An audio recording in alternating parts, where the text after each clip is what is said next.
Muchas gracias, Esther. Muy buenos días a todas, a todos, en las direcciones locales y organismos de Cuenca. Licenciado Plasencia, muy bienvenido. Margarita, mucho gusto en recibirte. Javier, también a ti. Y bueno, había comentado Esther y ahí se señala que es un conversatorio. Sin embargo, bueno, pues por estos 16 días de activismo, va a dar un viraje a presentación-exposición debido a que la maestra Margarita Cortés tendrá que retirarse.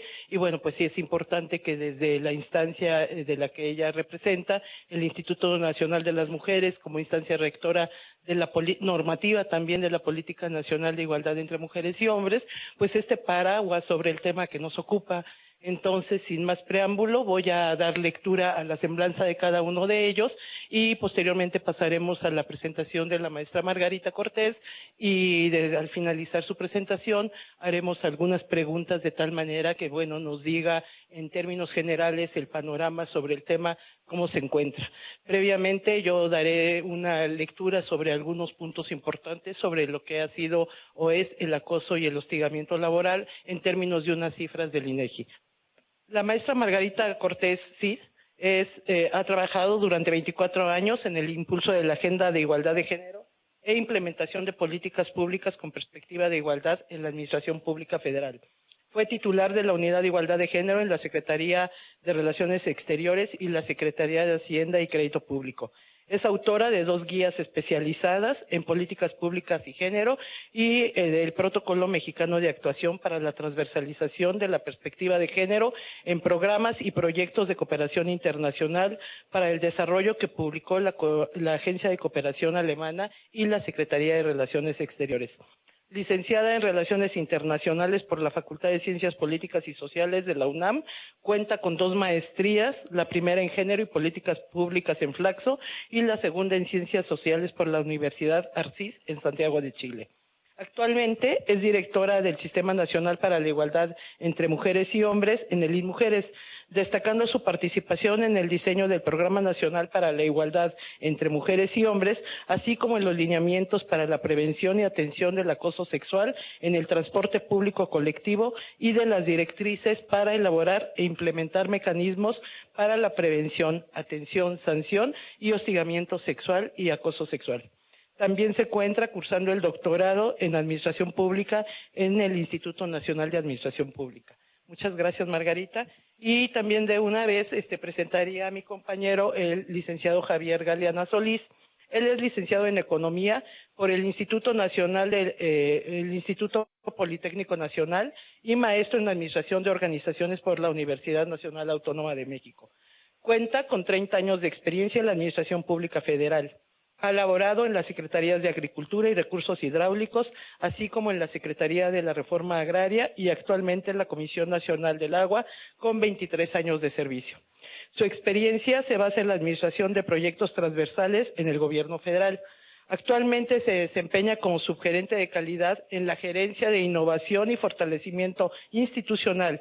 Entre sus funciones está el de coordinar y atender las acciones del Comité de Ética de la Comisión Nacional del Agua. Es miembro del Comité de Ética de la Comisión Nacional del Agua, fungiendo como secretario ejecutivo desde noviembre de 2021. Muchas gracias, Javier. Bueno, respecto al tema que nos ocupa, acoso y hostigamiento sexual laboral. El espacio laboral es una esfera de vital importancia para el desarrollo de cualquier persona. Además de proporcionarle sustento económico para subsistir, permite el acceso de los derechos como la seguridad social y también posibilita la integración de redes de apoyo y crecimiento profesional. Al constituirse como un espacio de socialización, los espacios laborales son ajenos al ejercicio de prácticas constitutivas de violencia hacia las mujeres.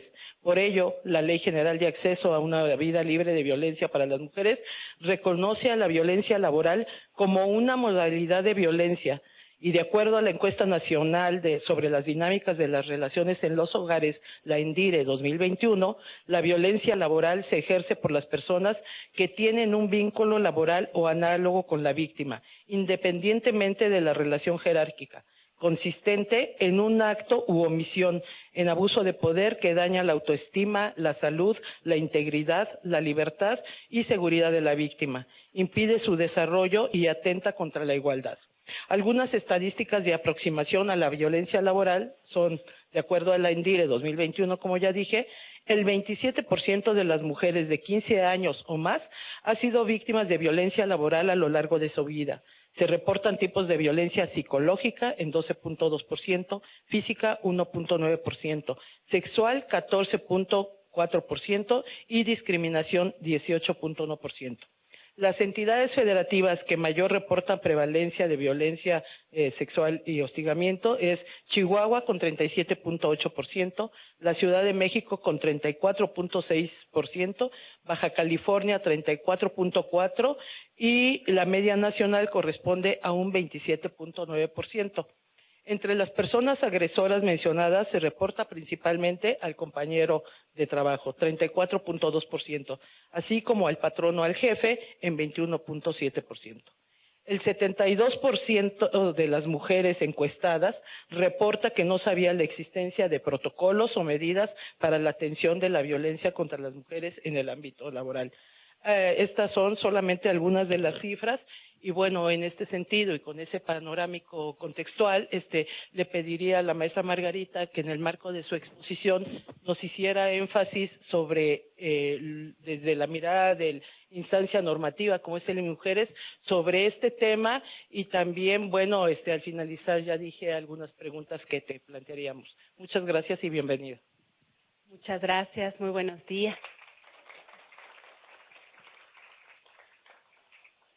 Muy buenos días a todas, a todos, a todes. Gracias por darse el espacio para estar aquí. Hasta apenas algunos meses nos vimos, entonces les aprecio que nos reiteren la invitación porque para nosotras Conagua es un aliado muy querido. Yo aquella vez quedé con la promesa, porque si alguien estuvo la vez pasada, ¿se acuerdan? Sí. Ok, muy bien, perfecto, muy bien. Aquella vez yo les traía un ejercicio que me había propuesto para este año que ha sido muy virtuoso porque lo experimenté aquí y era el tema de las escaleras y el acceso universal, ¿no? Hemos seguido trabajando sobre él y ha sido muy, muy interesante cómo hemos ido construyendo lógicas desde pues, que las escaleras son espacios donde podemos construir la igualdad o la desigualdad. Pero aquella vez yo me prometí que iba a regresar con el tema del agua, porque pues es lo que nos concentra, es el epicentro que tenemos en esta institución. Entonces, bueno, preguntarles a quienes están el día de hoy, cuando ustedes piensan en la relación entre el agua y los temas de género, ¿qué se les viene a la mente? ¿Dónde está la relación entre el agua como un servicio y los temas de igualdad o de desigualdad? Por favor.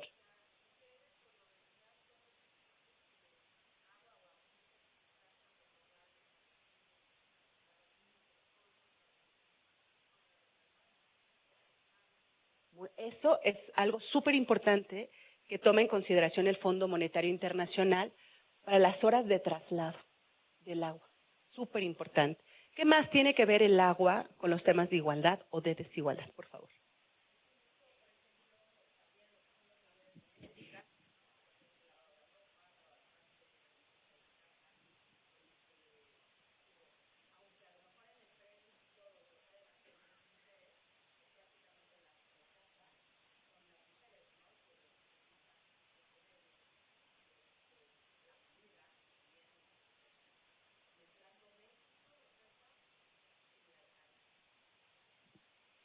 Totalmente de acuerdo, totalmente de acuerdo. Nosotras somos las que más nos vinculamos, fíjense, inclusive históricamente, con el tema del agua.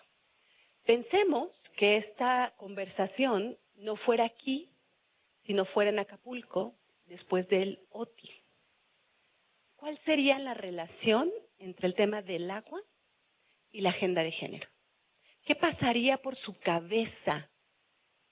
¿Lo vivimos, lo experimentamos igual, mujeres y hombres?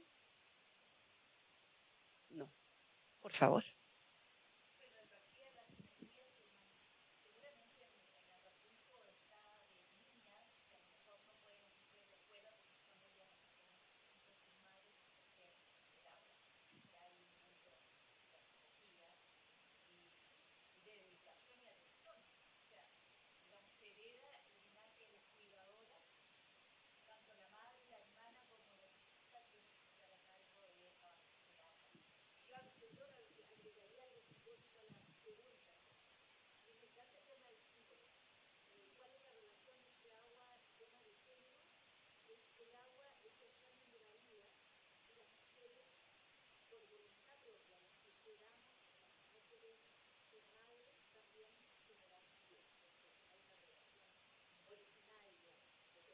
muy filosófica también, ¿no? Muy simbólica, por favor.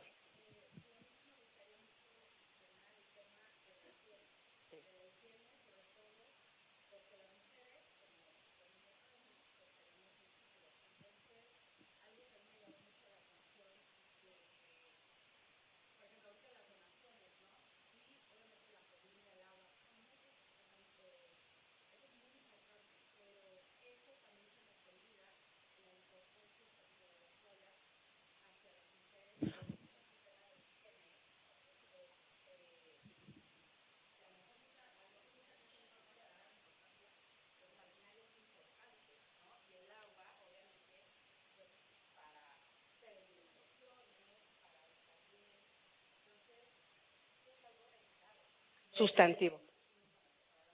Ahora lo vamos a ver también. El Fondo Monetario Internacional hace un estudio sumamente interesante sobre qué sucede con las niñas que son primeras menstruantes. Si en la escuela no hay agua, la deserción escolar es sumamente relevante.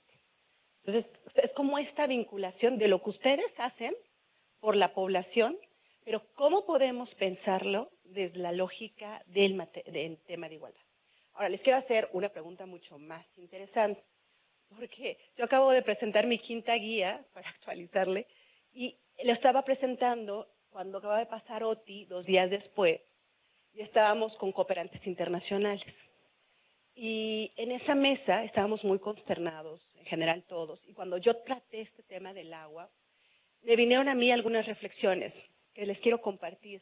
La primera es, imaginémonos que estamos en Acapulco, que acaba de pasar este evento tan doloroso para los mexicanos. ¿Cuáles serían las 3 cosas para ustedes prioritarias? Las más importantes que pedirían. La vivienda, el agua y el alimento. Por ejemplo, para mí serían insulina. Yo no soy diabética, pero mi mamá sí lo es. Para mí sería la insulina. Sería el agua, porque tengo una hija de 12 años, y sería la alimentación. Pero para alguien más, sería la luz. ¿No? Pero hay cosas que son básicas. Si tuviéramos que cerrar, si cada uno dijera cuáles serían sus 3 principales necesidades, la mayoría de nosotros estaría poniendo en el centro agua. El agua nos relacionamos de manera distinta. Parece que el agua es un bien público en el cual nos relacionamos de manera conjunta mujeres y hombres, y no es así. Miren, vamos a ver. ¿Por qué? Les venía diciendo, se los quise poner en una infografía para que fuera muy sintético. Y entonces voy a aprovecharme de las personas que estén cerca para que me puedan ayudar a leer. ¿Me ayudas? Claro. Empezamos por la morada. La morada es que no se ve.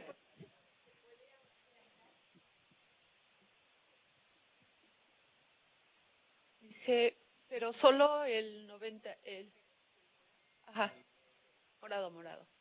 Dice, las mujeres representan más del 60% de la fuerza laboral del sector de servicios. Perdón, casi no veo. Y dice, pero solo el 19.7% en el sector del agua. De nada. Creo que por acá se queda un poco mejor. Sí.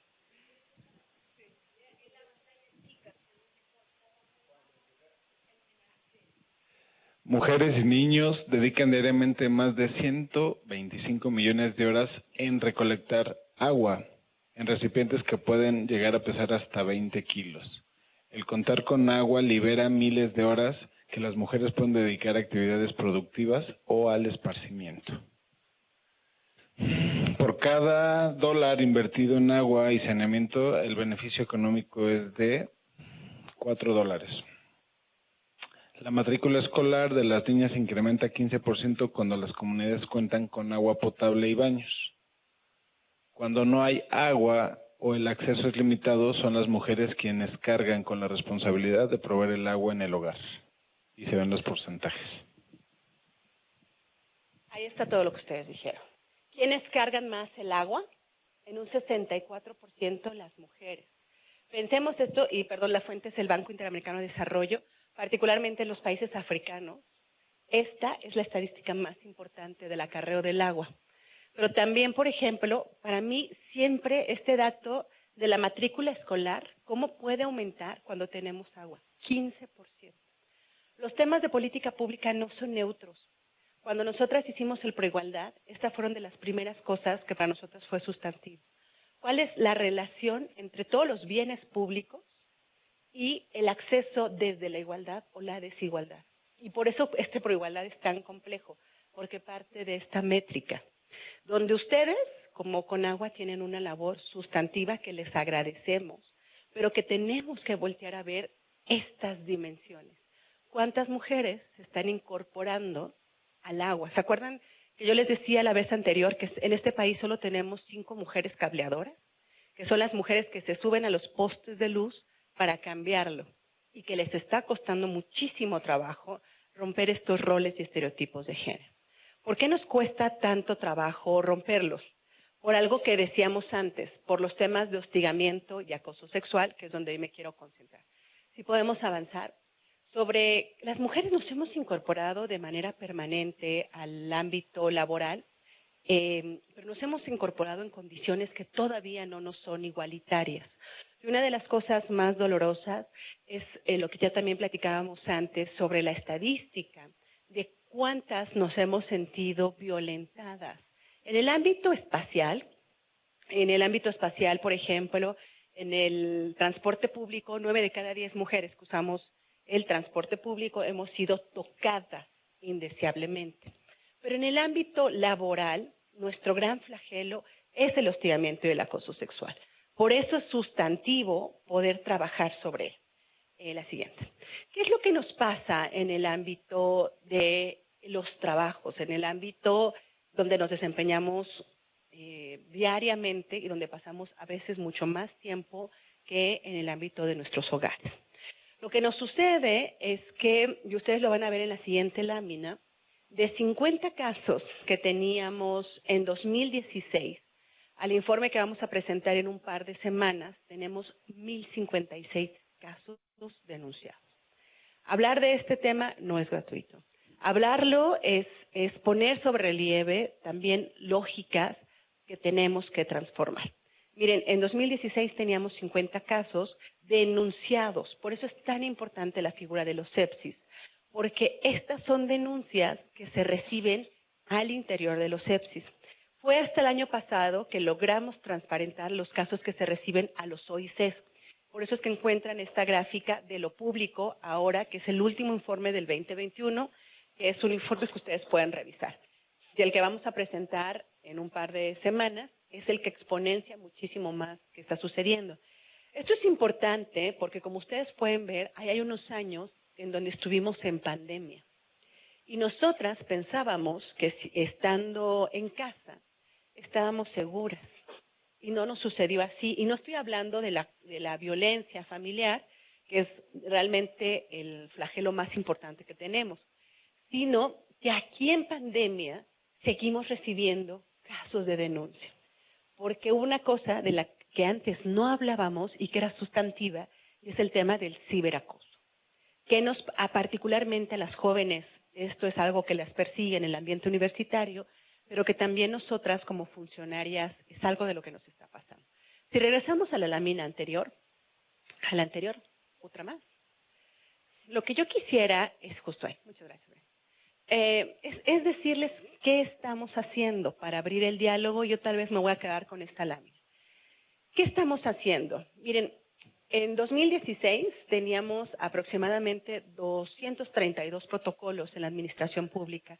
Cada uno, Sedena, Marina, el IMSS, el ISSSTE, lo hacían con las fuerzas que tenían, como podían. Y progresivamente nos pusimos de acuerdo para hacer un solo protocolo que más o menos homogenizara la figura, por ejemplo, de las personas consejeras, o a dónde denunciar o de qué manera denunciar. Y en 2019 decidimos actualizar ese protocolo para que pusiéramos un rol en las personas consejeras y en la horizontalidad. Una cosa que insistíamos es, si yo soy secretaria y mi jefa me está acosando, jamás voy a denunciar. Porque voy a tener, y si yo soy mamá soltera, no voy a denunciar. Porque voy a perder mi trabajo, porque mi familia depende de mí, porque vivo muy lejos, porque voy a tener 20,000 determinantes. Si lográbamos poner una persona cercana que te pudiera acompañar y lográbamos trabajar con los sepsis, pensábamos que íbamos a poder hacer una cosa que nos parecía sustantiva y era poder favorecer la denuncia. De alguna manera ahí va, pero hoy ya no nos es del todo un elemento decir que hemos aumentado las denuncias y aumentamos la credibilidad, porque los casos se nos siguen varando, ¿no? Entonces ahí estamos trabajando y estamos dejando al cierre una revisión sumamente profunda del protocolo de la administración pública, porque además nos pasó una cosa extraordinaria que nosotros reconocemos muchísimo y que fue la valentía de México al ratificar el convenio 190. Ese convenio es disruptivo, porque muchos de los casos que nos sucedían, lo que nos decían es, bueno, pero es que ellos antes eran pareja. Y cuando detectan los abogados, abogadas que eran pareja, desechan la denuncia. O es que pasó cuando salieron de la oficina y entonces ya no está en el espacio laboral. El convenio 190 lo que nos dice es justo, no te puedes desdecir. Y no importan las condicionantes, tienes que atender el caso. Y lo segundo del convenio 190 es que incorpora la figura del acoso laboral, lo cual es central, porque de cada 10 casos que tenemos de acoso laboral, tenemos uno de acoso sexual. Y entonces aquí esto es la revolución para la administración pública y tendremos que ponernos a la altura para modificar la forma de actuar en la atención de los casos de hostigamiento sexual. Y estaba bien el protocolo, digamos, hay que actualizarlo, hay que pulirlo, hay que perfeccionarlo, hay que hacerle magia, pero ya teníamos una base en el 2019, pero vino la pandemia y nos dijo, está bien que estén atendiendo a la administración, está bien que estén fijándose en el ámbito laboral, pero donde teníamos realmente nuestra emergencia era en las instituciones de educación superior. Era una cosa terrorífica ver cómo a las jóvenes se les estaba condicionando su calificación o su titulación a cargo de favores sexuales. Y luego vino el feminicidio de Mariana y bueno, vinieron muchas cosas que nos laceraron el alma. Y entonces decidimos parar todo y en pandemia escribimos las directrices de acoso y hostigamiento sexual en las comunidades universitarias. Y estas directrices me parece que su gran acierto es haber sido hechas con la propia comunidad. Pero lo segundo que me parece que fue más importante es haber puesto la figura de los sindicatos en el centro de esas directrices. Y estaba bien, y ahí íbamos. Y bueno, pues yo la semana pasada estuve en Ciudad Juárez trabajando sobre esas directrices con todas las y los rectores. Pero no era suficiente, porque seguíamos encontrando los mismos vicios en el ámbito laboral y en las directrices. Y entonces, revisando estadísticas, revisando las recomendaciones internacionales, nos decían, México, no has hecho mucho. Porque resulta que en el trayecto de lo que tú piensas, que la joven, la persona adulta, sale de su casa y llega al trabajo, en ese trayecto, que a veces puede ser mayor de 2 horas, por la gente que vive, sobre todo en el Estado de México, y que viene a laborar al centro de la ciudad, en esas 2 horas, a esa persona ya la toquetearon en el transporte público, con esta estadística de 9 de cada 10. Entonces, volvimos a replantearnos todo, porque aquí no hay nada escrito, porque quienes atendemos casos de acoso sexual sabemos que cada caso es distinto. No hay uno solo, o sea, muchas veces aquí en estos foros nos dicen, bueno, ¿y cuál es la tipología del agresor? Me encantaría darte el perfil para que a ese no lo contratáramos, o a esta no la contratáramos. No es así. Ni del agresor ni de la persona agredida, por nuestros contextos y por la interculturalidad que vivimos en este país. Y entonces, bueno, pues nos pusimos a hacer el año pasado estos lineamientos de transporte público que tienen una visión, la verdad es que para mí, disruptiva, porque estos lineamientos de transporte solo funcionan desde la colectividad. Y fue muy importante esto de la colectividad para el mensaje con el que quisiera yo cerrar, porque cuando estábamos trabajando en un auditorio con 300 operadores, que no les gusta que les digas conductores, Cuando estábamos trabajando con ellos me decían, a ver, licenciada, usted habla bien bonito, pero le voy a decir qué me pasa. Cuando yo quiero parar mi unidad, porque viene la niña siendo acosada, las personas usuarias me dicen 3 cosas. 1, no es de mi familia. 2, ¿por qué se viste así? Y 3, voy a llegar tarde a mi trabajo. No me importa. Es decir, esas 3 cosas, que parecen muy triviales, son sumamente importantes. Porque si no nos hacemos cargo como sociedad de transformar los hechos de acoso sexual y no denunciamos, somos cómplices. Hay que llamarlo por su nombre. Quien ve un hecho de acoso y hostigamiento sexual y no denuncia es cómplice. Así de sencillo. Por eso es que tenemos que tener una responsabilidad social y colectiva para poder transformarlo.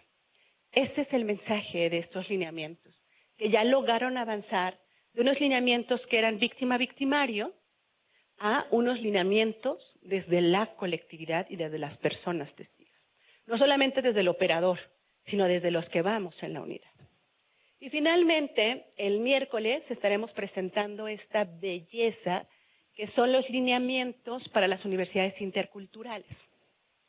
Estos lineamientos surgieron después del 21 porque pues nos dimos cuenta que este país no es un ente homogéneo, sino que tiene muchas diversas tonalidades.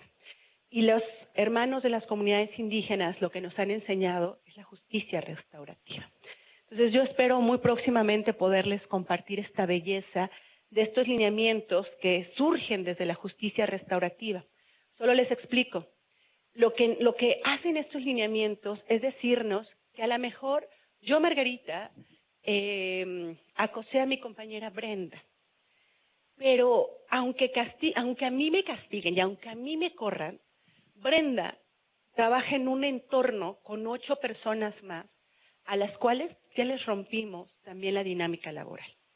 Y entonces no es suficiente con que a mí me sancionen, sino que restauremos el tejido social, laboral, y que vuelvan a creer en la verdad de Brenda y que no vuelvan a permitir que ninguna Margarita vuelva a acosar o hostigar a cualquier persona.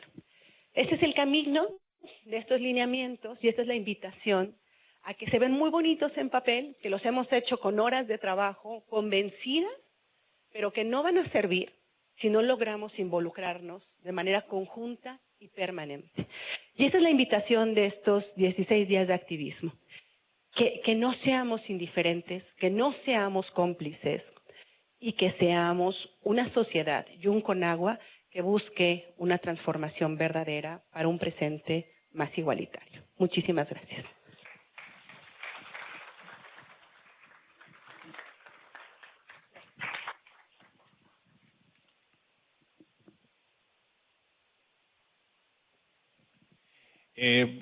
Gracias a todos por su presencia. También es un escenario bien complicado el que vivimos todos los días. Yo creo que de los aquí presentes en el presidio, soy el que menos tiempo en la administración pública tiene y el que menos tiempo en un puesto clave en el manejo del personal, ¿no? Entonces, en mayo de este año asumo la gerencia y entre apagar focos rojos de la operación de la Conagua, el hackeo, bloqueos, muchos temas importantes, me doy cuenta una vez que, no sé si de rebote o de alguna manera me toca hacer enlace, compartir actividades con la JIFI, de un escenario bien complicado, ¿no? Porque no hay información, no hay reporte de casos, no hay una cultura de la denuncia y la denuncia está mal percibida en la Conagua, porque de lo que he podido ver cuando el OIC y las demás autoridades del Comité de Ética detectan en positivo un caso de hostigamiento, de acoso, el primer nivel es mandar a la persona a un curso de capacitación. Okay. Y cuando regresa, las cosas pueden seguir igual. pero la afectación que tiene psicológicamente la denunciante es complicada porque sí fue mi compañero, pero él también ya se quejó y entonces, o sea, estuve haciendo un análisis con unas preguntas que le hice a mi equipo, a Claudia y a Orlando, donde las preguntas, para yo entender las áreas de oportunidad en la Conagua, o sea, fueron, ¿cuáles son los mayores obstáculos administrativos para implementar sanciones? Y la función pública tiene limitantes, ¿no? O sea, tiene muchas limitantes. Y el que muchos actores y la temporalidad de la denuncia sea muy alta, híjole, hacen que esas ganas de denunciar desaparezcan. Y lo que a mí me gustaría es que cada funcionario, cada persona servidora pública, o sea, sí sintiera terror a la hora de hostigar o acosar, ¿no? Porque, sí, claro, si tú utilizas un vehículo en tiempo de campaña política, te suspenden, te inhabilitan, todo, ¿no? O sea, si tú haces un mal uso de recurso sí tienes una inhabilitación, pero si tú acosas, la máxima porque les pedí, a ver, denme casos de éxito donde hayan llegado al tribunal, es una suspensión de 6 meses. No hay inhabilitaciones. Cuando tú decías, es que corran a Margarita por el acoso, ¿cuándo van a correr a alguien por el acoso? O sea, quise saber en materia de prevención con agua qué es lo que ha hecho, ¿no? Y hemos dado pasos, sí por obligatoriedad, pero en materia preventiva está complicado. Está complicado y como decías hace rato, el porcentaje de ingenieras en la operatividad de Conagua es poca. De administrativos hay muchos. Hay una cantidad, digo, ya hablamos de indicadores salariales, pero el tema de la denuncia tendría que ser tan profundo que tú cuando estés a punto de mandarle un mensaje a tu compañera para decirle, oye, qué guapa, vamos por unas cervezas, lo pienses 10,000 veces antes de hacerlo, ¿no? Este diagnóstico que yo empecé a buscar con mis compañeros y parte del diagnóstico del 2019 y de todo lo que se ha hecho, dije, bueno, pues en equipo lo tenemos que transmutar a hechos, ¿no? Y sí, o sea, de repente el objetivo de la gerencia y del trabajo en equipo con la unidad de género es sí visualizar, sí armar estrategias, sí implementar políticas con visión y perspectiva de género, pero a mí el objetivo al cual me gustaría llegar es que cada persona servidora pública, porque entre compañeras he visto una diferencia abismal a la hora del acoso sutil, pasivo-agresivo, donde, no has terminado lo que te entregué, ¿cuándo lo vas a entregar? O sea, este tipo de palabras tan normalizadas, pero que duelen, o sea, a mí me gustaría que una estrategia con un peso contundente para que pienses 1000 veces antes de decir algo en cómo se va a sentir tu compañero. Si pasamos más de 8 horas en este lugar, ¿cómo es posible que aquí vivas con miedo, con pena, tímida, introvertido por no decir las cosas, ¿no? Entonces, estas estrategias, digo, la verdad es que entre los pasos que estamos dando, la unidad de igualdad de género, que estamos trabajando a pasos, pues ya marchas forzadas por los tiempos, por los presupuestos, es importante que ustedes nos ayuden, ¿no? Y estamos tocándoles la puerta y, oye, ¿qué estamos haciendo? Porque no queremos que esto se quede así, ¿no? Muchísimas gracias por todo lo que ustedes están haciendo.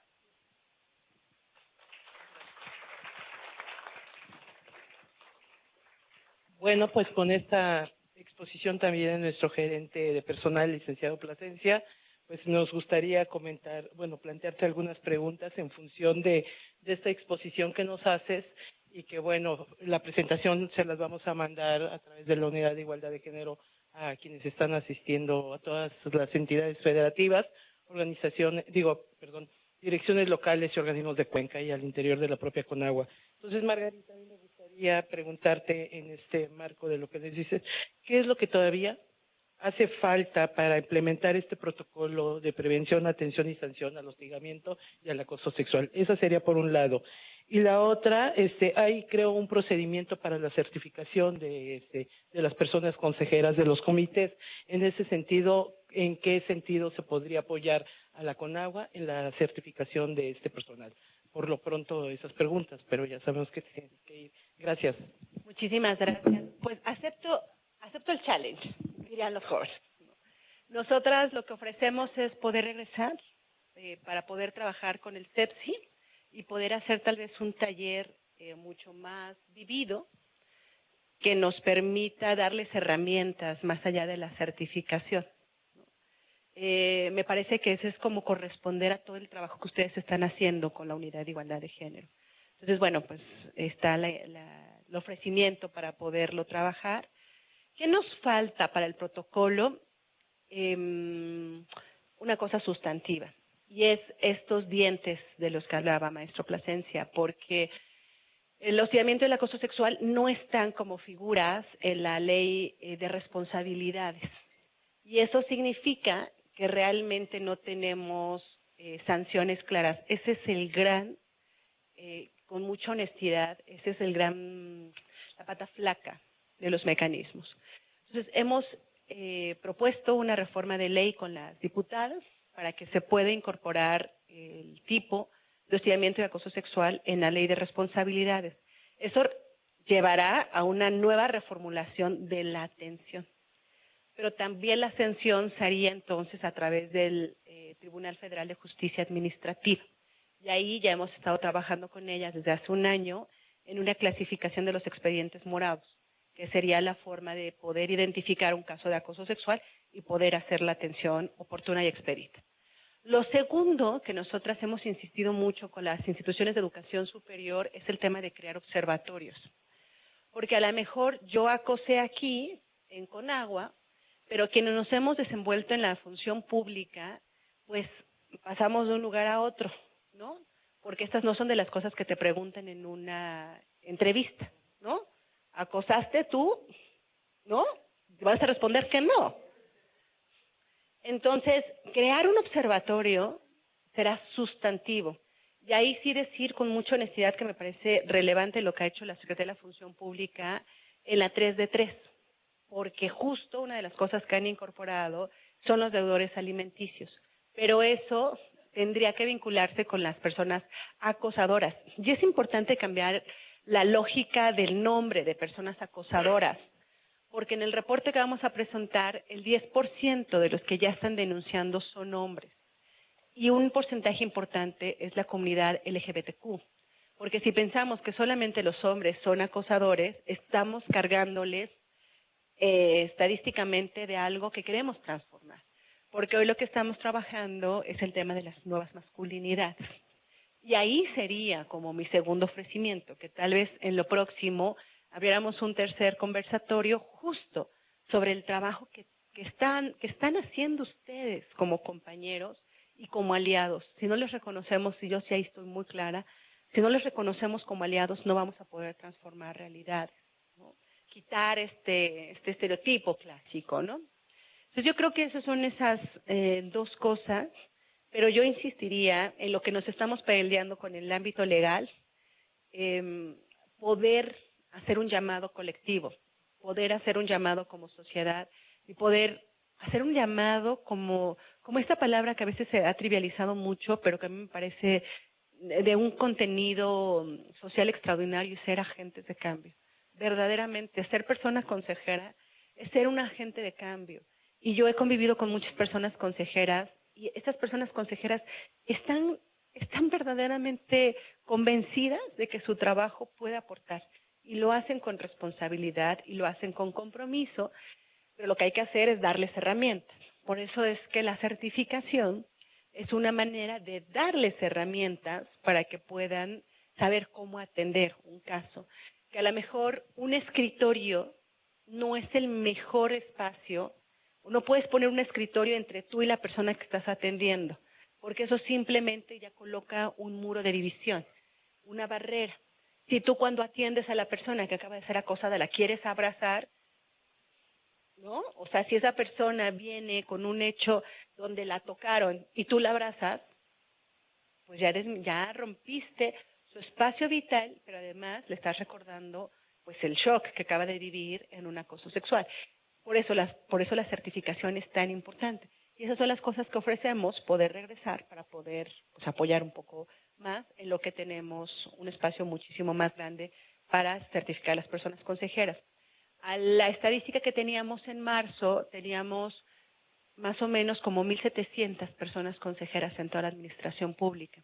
Nosotros somos un instituto muy pequeño, no alcanzamos a la certificación completa de todas y todos. Vamos por etapas. Nosotras diseñamos la certificación, pero nosotros no somos juez y parte. Tenemos una instancia externa, porque está a través de conocer estas personas certificadas. Exacto. ¿Caso de éxito en términos de la prevención, la atención al acoso? ¿Y cuál es y en qué consiste? Sí conozco varios. En Relaciones Exteriores tuvimos un caso de una persona integrante del Servicio Exterior Mexicano que llegó hasta la cárcel por estos hechos. Porque recordemos que el hostigamiento y el acoso sexual, particularmente el acoso sexual, está tipificado en el Código Penal Federal, artículo 279, fracción bis. Este es un caso, pero el más reciente de la semana pasada es el de Guardia Nacional, que tenemos una de las mejores TUAF, muy comprometida, Leticia, y ella hizo un procedimiento extraordinario, ¿cómo le llaman en esta recopilación de datos? Se me fue la palabra. Y bueno, que fue una institución de un alto mando, que eso es lo interesante de este caso. Ay, tiene una palabra, se me fue. Sí, como toda la recopilación de los hechos, se me fue la palabra. Sí. Adelante, Esther.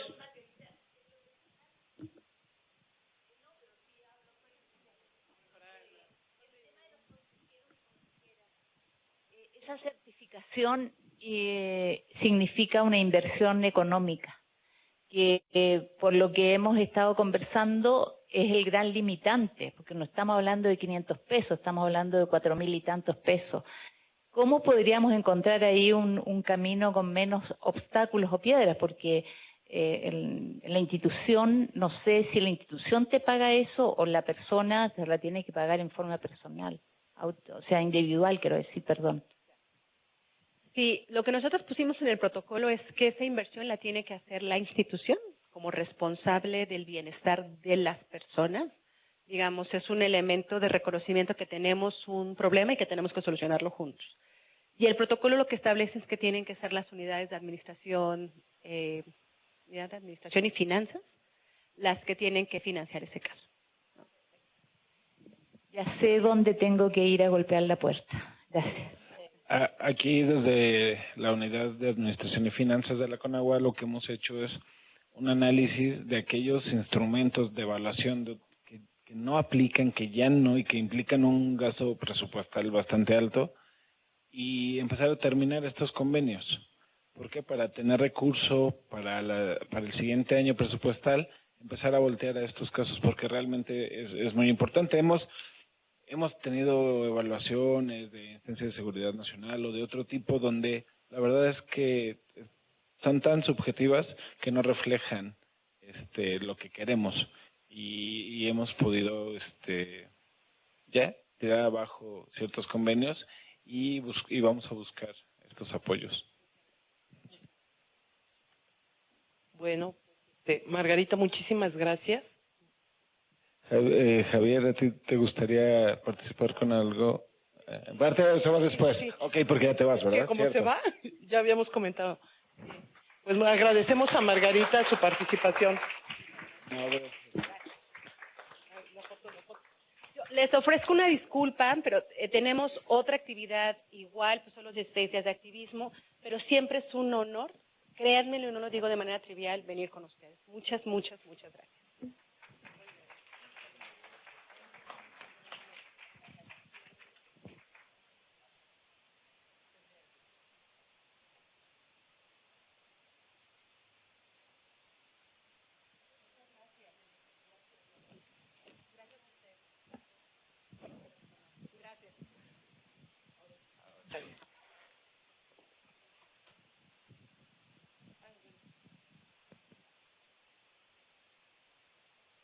Pues ya habíamos presentado a nuestro compañero Javier Galeana y él, bueno, pues a la luz de esta conversación con Margarita y digamos, el marco panorámica que nos presentas, si nos quieres comentar, Javier, desde cuándo nosotros como Conagua estamos en todo este proceso con la integración del comité de ética, todo el trabajo que se ha hecho, qué es este mecanismo, cómo funciona, cómo opera, quiénes lo integran, si nos quieres dar un panorama general y bueno, al final habría alguna pregunta también de nuestro compañeras, compañeros, ya sea de quienes están aquí en el auditorio o de algún organismo de Cuenca o dirección local. Y muchas gracias por estar.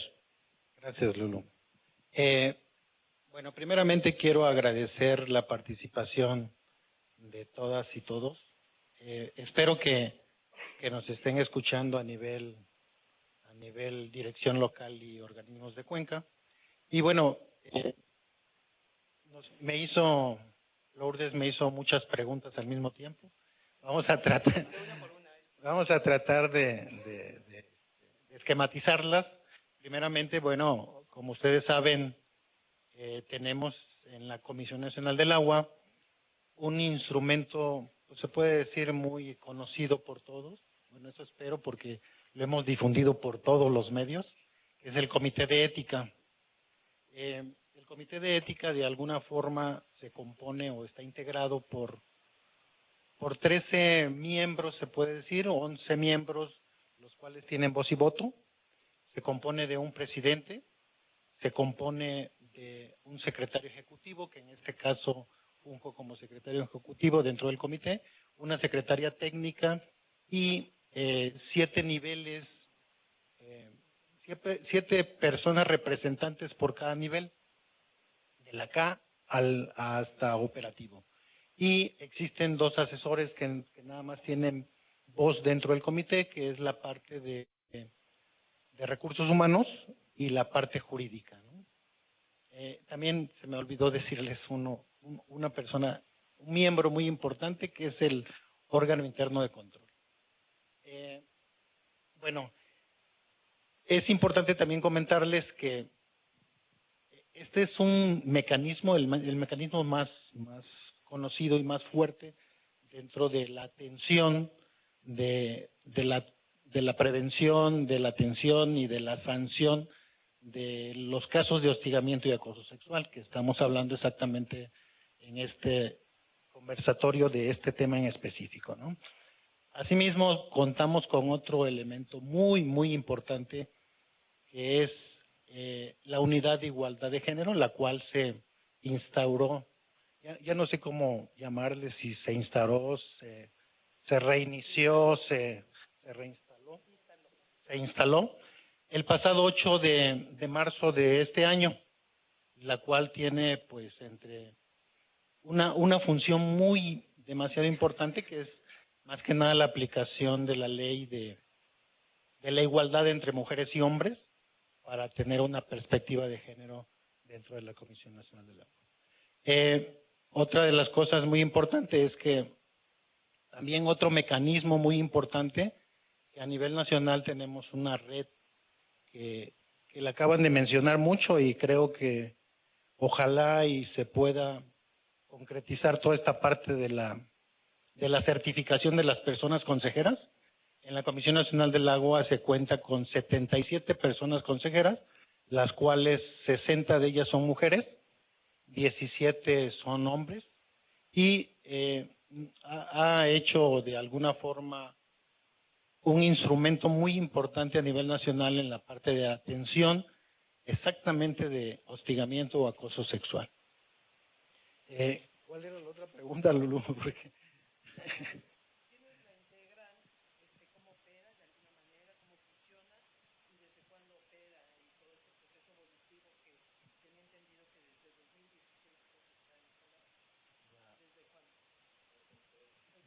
El Comité de Ética viene desde el 2002, estamos hablando de muchos años.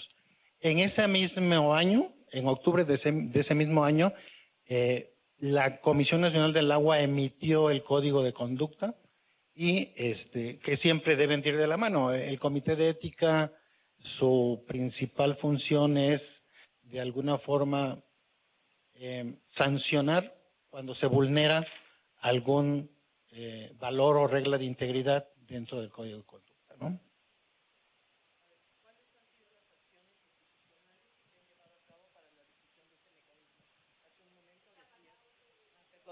¿Cuáles han sido las acciones institucionales que se han realizado para la difusión de este mecanismo? Decías hace un rato, lo hemos difundido como hasta el cansancio, sin embargo, bueno, en un proceso así de pláticas con mis y compañeros, pues no lo conocen a ciencia cierta, ¿no? Entonces creo que ahí hay, en ese sentido, pues conocer cómo se ha difundido, qué dificultades se han presentado y cuáles retos tendríamos como institución para que esta difusión del protocolo, de los mecanismos y también para generar esta cultura de denuncia y de cambio hacia una cultura institucional.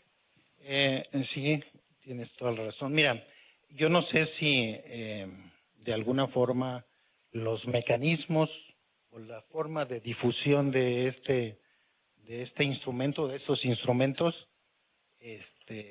sean los más adecuados. Sin embargo, como es un instrumento o mecanismo interno, pues se han tomado bajo los instrumentos del boletín con agua, hasta lo noté aquí, no se me fuera a ir alguno, correo electrónico, banners, comunicados con agua, fondos de pantallas, infografías, carteles, tableros físicos y, bueno, hasta antes del hackeo teníamos la intranet con un espacio muy marcado dentro de la página, ¿no?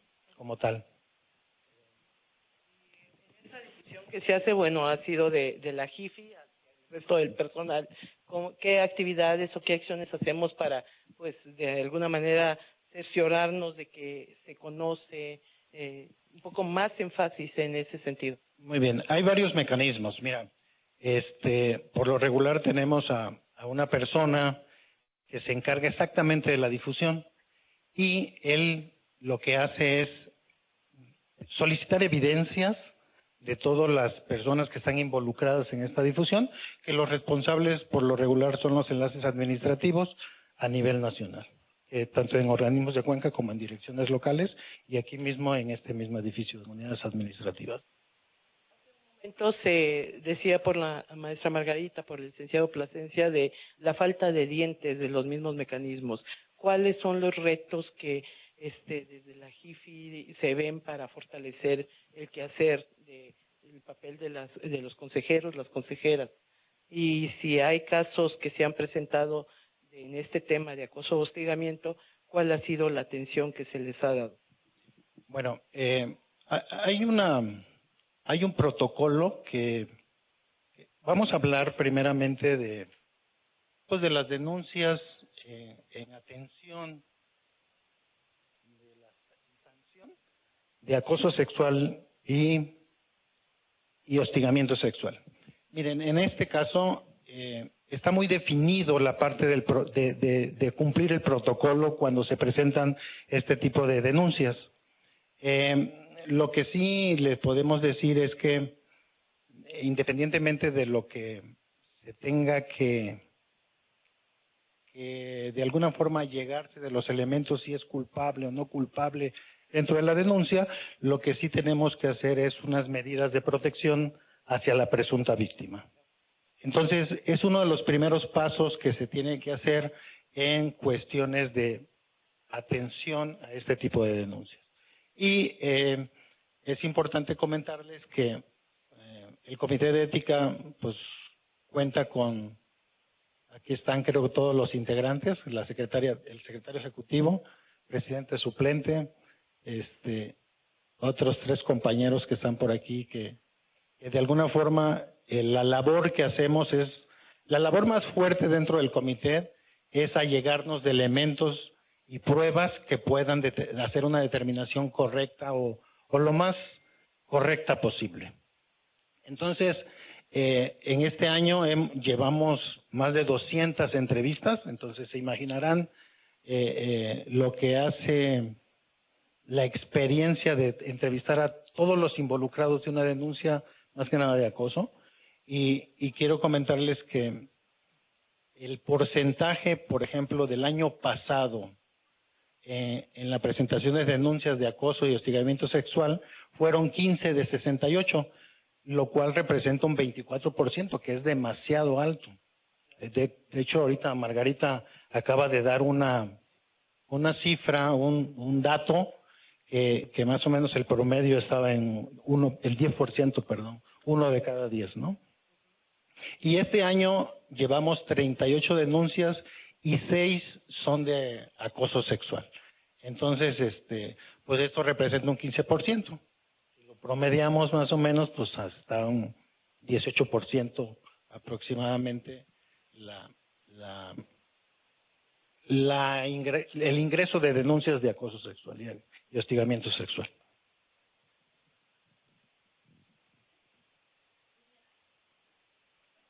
Más bien comentario a lo que estás comentando, Javier.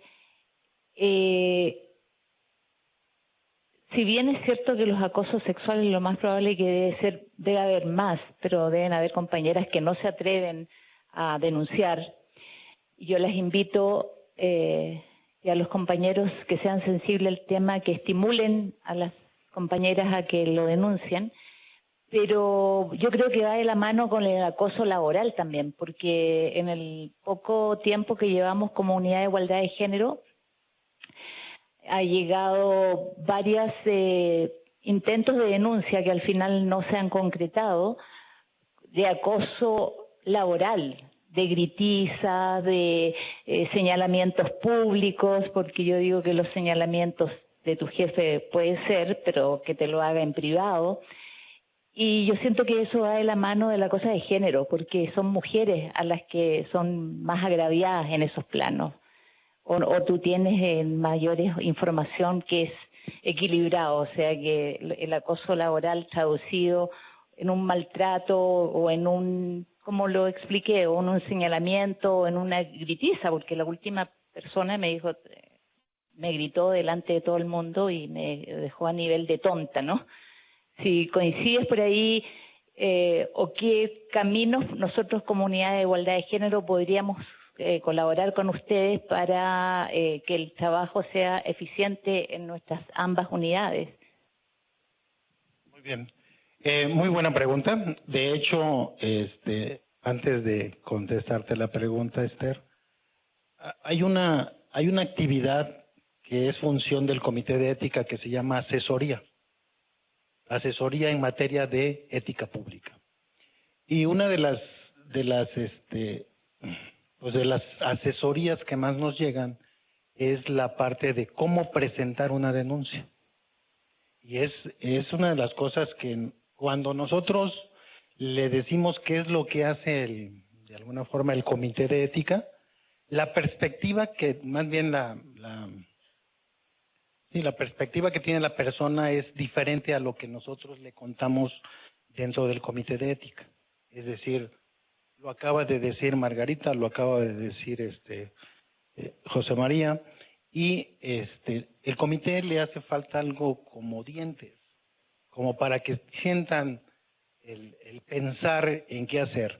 La mayoría, y bien lo dijo José María, todos, es más, no vamos a decir la mayoría, todo el que es acusado por acoso sexual o hostigamiento sexual, lo niega rotundamente. Y lo niega rotundamente bajo un precepto de que pues yo nomás le dije, yo no sabía que eso era. Entonces, es muy importante seguir en la sensibilización.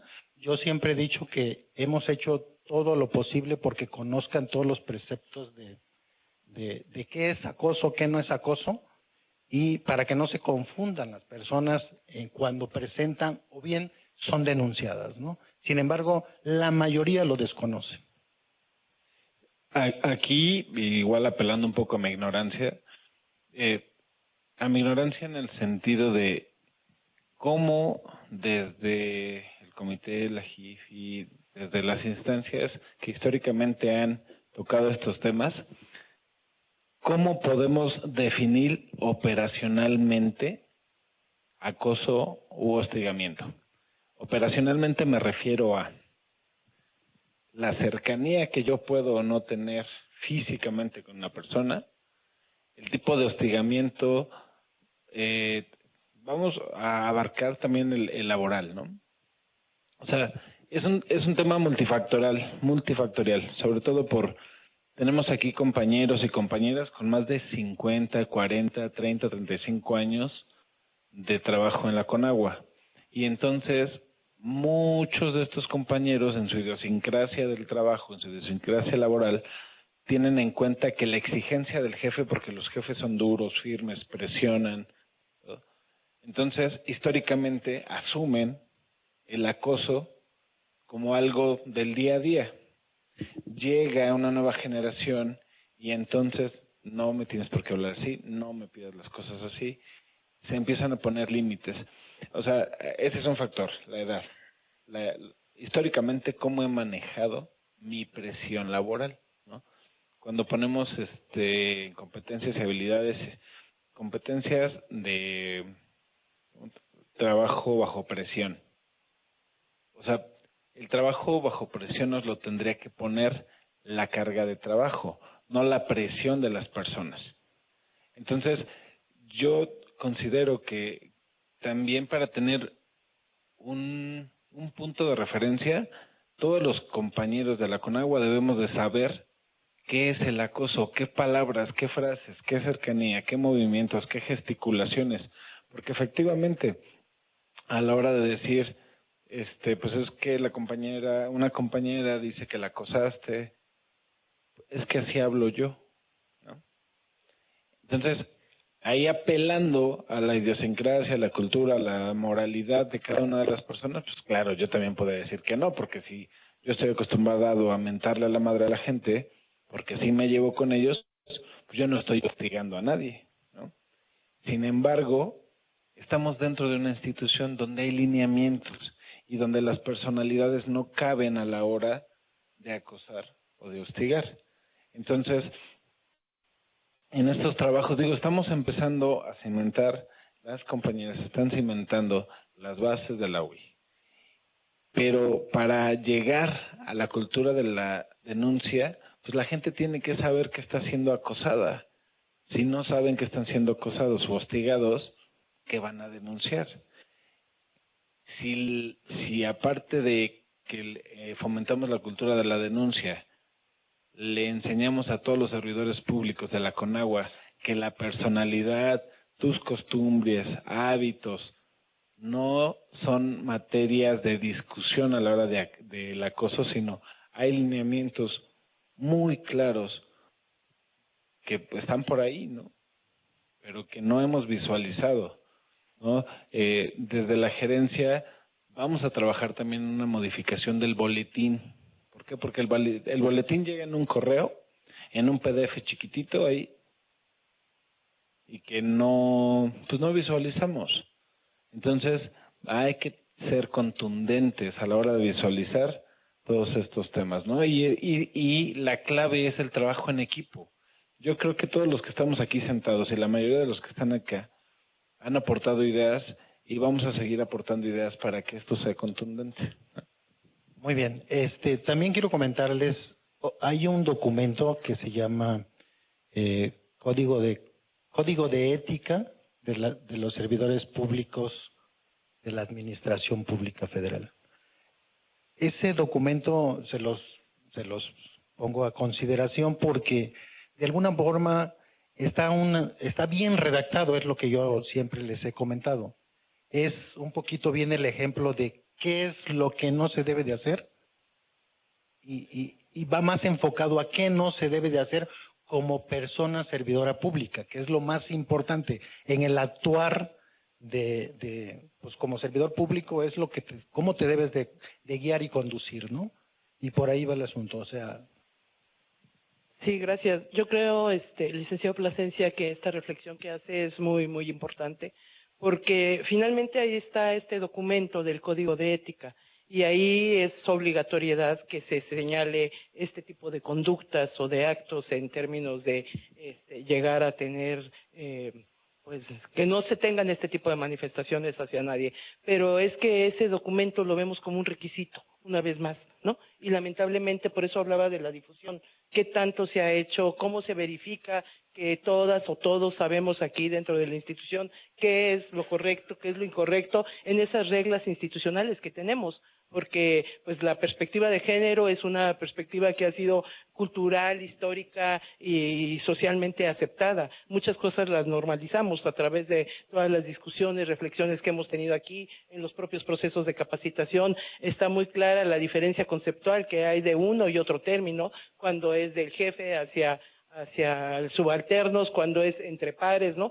Y ahí hay elementos que hacen la diferencia, pero también el planteamiento de poder poner altos, no solamente como personas, sino en el colectivo o en la comunidad.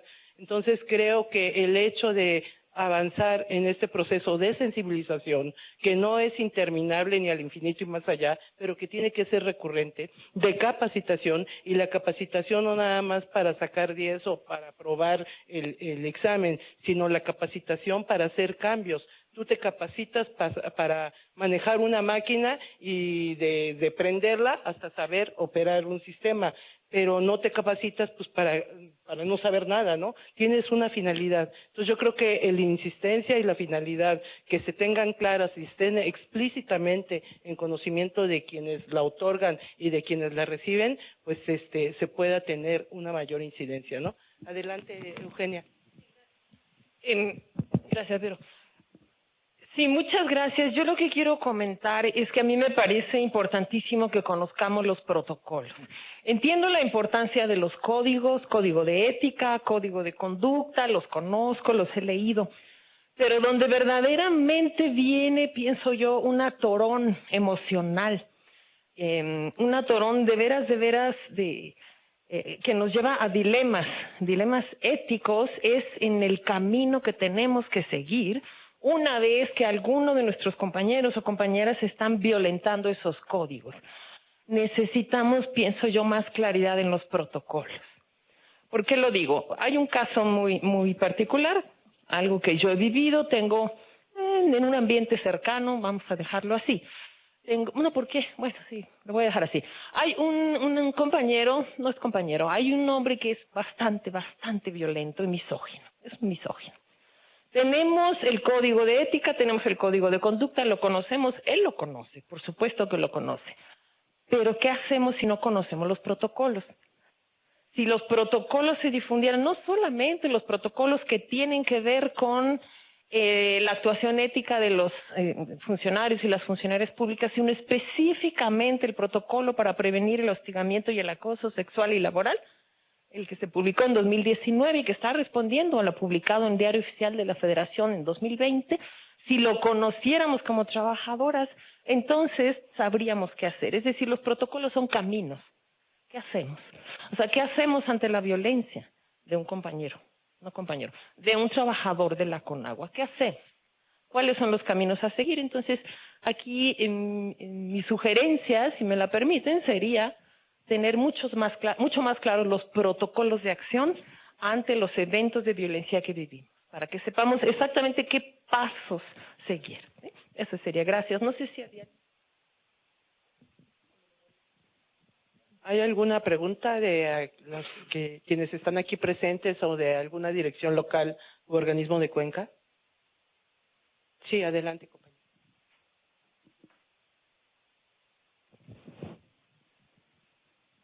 Sí, hablaba usted hace un momento sobre los casos de acoso, tanto laboral como sexual aquí en la Conagua. Decía que en este año van 38 y de esos 16 sean 6. De alguna manera decía que no tienen dientes. ¿Qué ha sucedido con estas personas, con las personas que han sido acosadas y con el agresor? ¿Qué ha pasado en esos casos? Si bien es cierto que no hay una sanción, ¿qué se procede en estos casos? Esa sería la pregunta. Muy bien. Miren, toda denuncia tiene un procedimiento a seguir.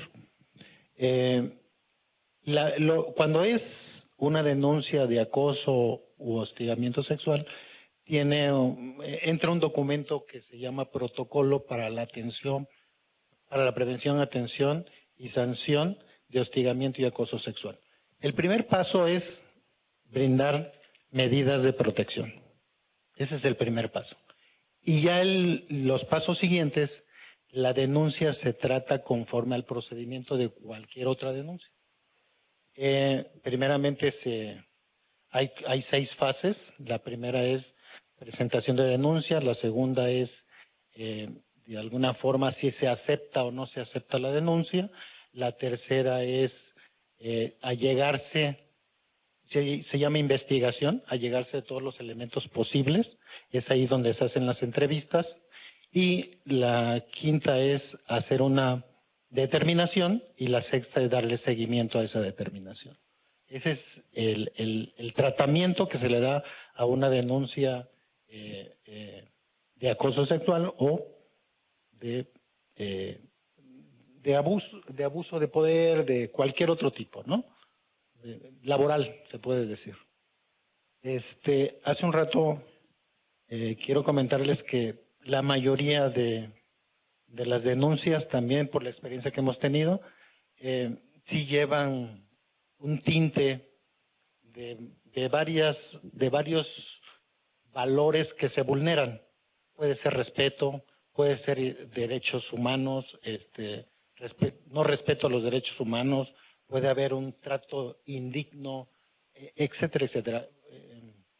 Siempre va pegada a los principios, valores o reglas de integridad del Código de Ética o del Código de Conducta, ¿no? Pero sí, como bien lo dijo José María, tiene varios tintes cualquier tipo de denuncia, ¿no?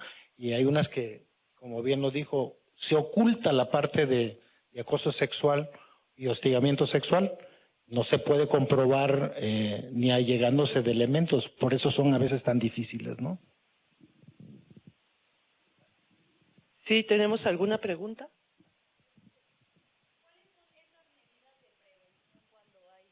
Casos de acoso o hostigamiento sexual. Muy bien. La primera medida que se toma es que se cambie a la persona del lugar físico, a la persona agresora del lugar físico. Y es exactamente que no tenga contacto con la presunta víctima y se cambie se puede decir, si está en el mismo piso, de piso o de área, ¿no?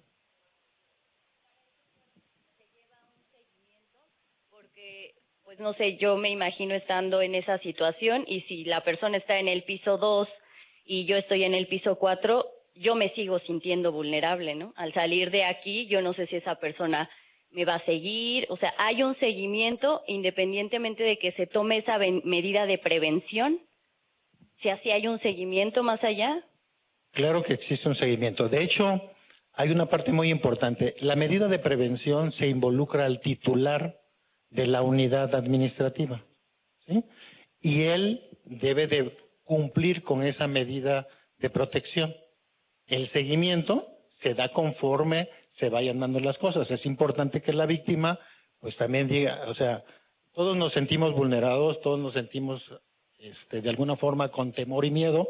Sin embargo, es importante que vea si la sigue, si no, o sea, no podemos dar un seguimiento nosotros solos si la presunta víctima no acompaña ese mismo seguimiento, ¿no? O sea, porque pues ha habido casos en que siento que me sigue, pero pues no la sigue, ¿sí? Entonces tenemos que comprobar ese tipo de cuestiones y solamente la presunta víctima es la que nos puede alimentar para darle un seguimiento más correcto, ¿no?